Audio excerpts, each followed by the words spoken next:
Kesalahan yang dibuat saat nurunin berat badan. Nah, aku cari di ChatGPT dan dia keluarin 10 poin dan aku bacain satu-satu dulu ya.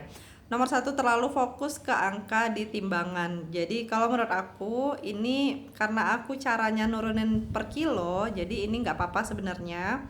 Tapi kalau langsung pengen turun 5 kilo, pengen turun 10 kilo, bahkan 20 kilo dan fokus terus ke angka timbangan, menurut aku itu hanya akan bikin stres.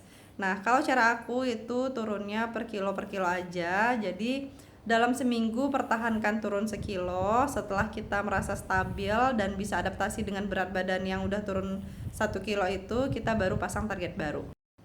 Yang kedua, makan terlalu sedikit atau diet ekstrim. Nah, ini aku tidak melakukan ya. Aku hanya tidak makan malam, tapi aku makan siangnya banyak dan makan malam itu udah stop di sore.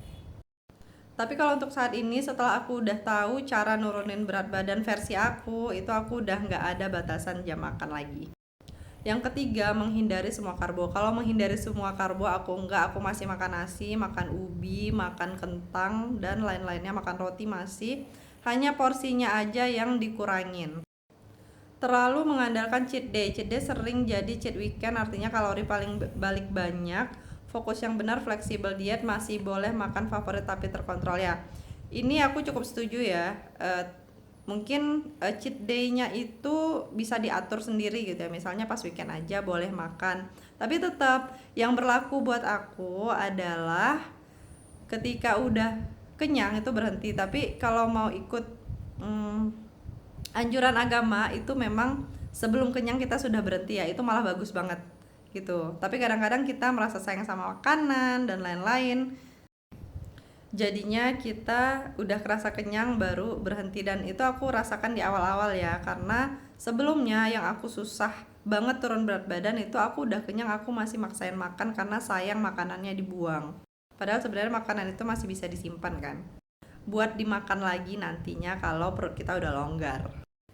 Yang kelima, hanya kardio tidak latihan beban. Oke, ini aku agak skip ya karena aku nggak melakukan olahraga tertentu. Lanjut yang keenam, kurang tidur dan stres tinggi.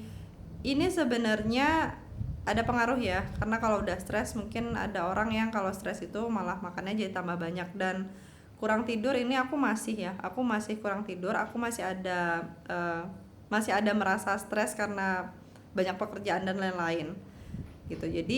Jadi menurut aku ini tergantung pengelolaan si orang tersebut. Nah, segitu dulu, nanti aku lanjut di part 2 ya.